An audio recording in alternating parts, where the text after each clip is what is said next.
I don't lose or break my Moscots, and I do with all my other sunglasses. And I don't know if that's the way they're made. I don't know if it's my attitude to them, or maybe what I think is probably most likely is that they just have magical powers. Hi GQ, I'm Taron Egerton, and these are my essentials.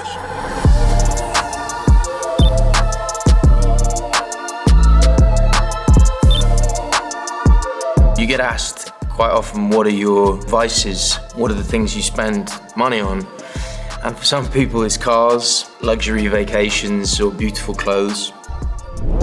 Mine is candles. Elton John introduced me to this candle. Elton has this specific fragrance burning in any room he's in, and somehow he manages to get them burning in the room before he arrives. Unfortunately, I don't have Elton's money, so it's a big incentive for me to keep working. This candle should come with a Barry White mixtape because it is it's quite a sexy smell. So it kind of smells like quite tobacco-y. I think it might be like a bit sandalwood-like. It smells like magic might happen tonight.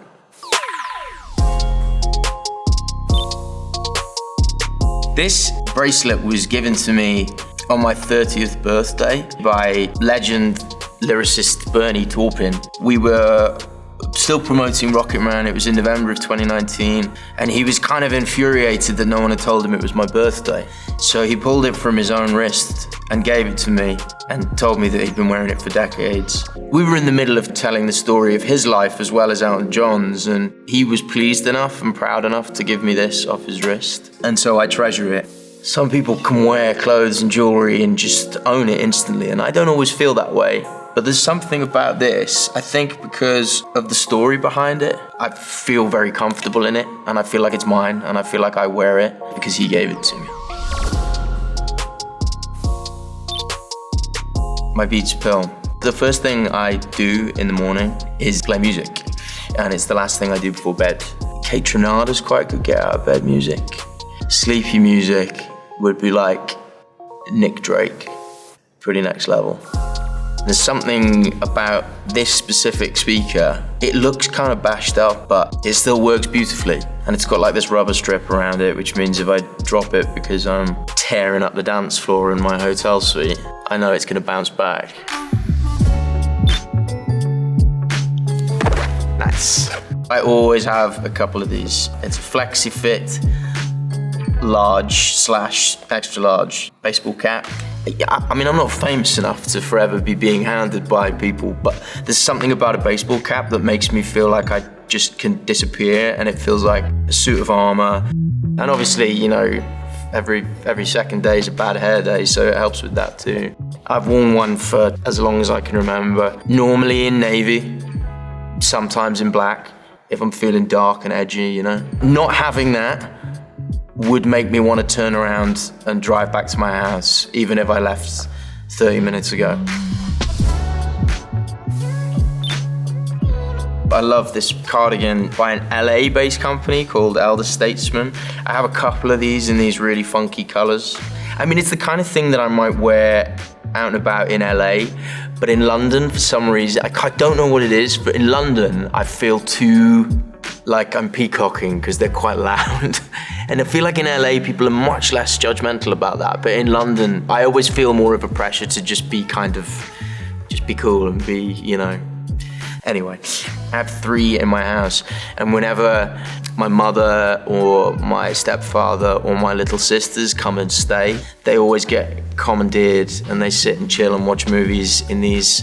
So I'm forever picking out little bits of sticky popcorn from them. Yeah, hey, that's the perils of having your family come to stay. A couple of things in my list are maybe a little bougie, a little more fancy than I actually am. So I'm glad these are here because I feel they're kind of more reflective of who I really am. They're like a great basic sneaker. I love the humble Nike blazer. I also like a flat bottom sneaker. I don't like it when there's like curvature at the side. It looks great on some people, it just doesn't look great on me. I weirdly feel like if they're a box fresh pair, they can look quite smart, but they also age beautifully. I did have a real rough and ready pair that I was too embarrassed to bring today because I don't know. I normally travel with a pair that's like a newer pair, and then a pair that looks more tired as well, depending on what I'm gonna wear it with. These are Moscots, and I have like a lot of pairs in this shape, in different colors, different tints. And I just think they suit my face. And it's not the case with all sunglasses. You know that thing where you're in the store? It's a bit like when they put the sorting hat on those kids' heads. Just instantly puts them in the right house. Sunglasses are like that for me, and a lot I don't feel good in, but I always feel good in a pair of Moscots. I don't lose or break my Moscots, and I do with all my other sunglasses. And I don't know if that's the way they're made. I don't know if it's my attitude to them, or maybe what I think is probably most likely is that they just have magical powers. The older I get, what I'm learning about myself and my relationship with clothes, like when I try and do like fashion, it doesn't work. I always feel most happy and most comfortable in things that I feel are timeless. And the classic white tee, a la James Dean or Marlon Brando, like I am not comparing myself to those guys, but aspirationally that's what I'd be aiming for. This is specifically a Sunspell. It's a British brand in a cut they called the Riviera, which was, I think, was designed for Daniel Craig for one of his first outings as Bond. I'd either wear a medium or a large, depending on whatever else I'm wearing and how many burgers I've had that month. This is actually not something I really like about myself, but I just can't sleep without an eye mask. Don't know what it is, don't know when it started, sometime in my 20s, but I really struggle without it now. I don't know if it comes from sleeping on planes or life of an actor, you know, not often being in your own bed. They have short lives. I mean, I slept in this one last night. This isn't art department, it really is this scruffy and tatty and disgusting. I will have a fresher one soon.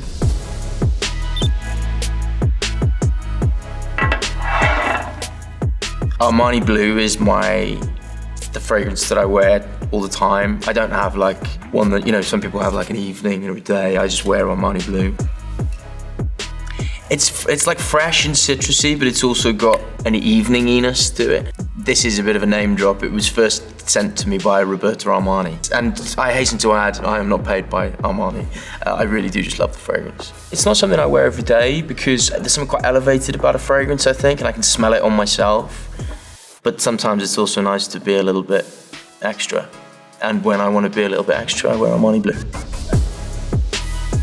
Thank you for having me, GQ. I hope you've enjoyed watching and listening to me talk about my essentials.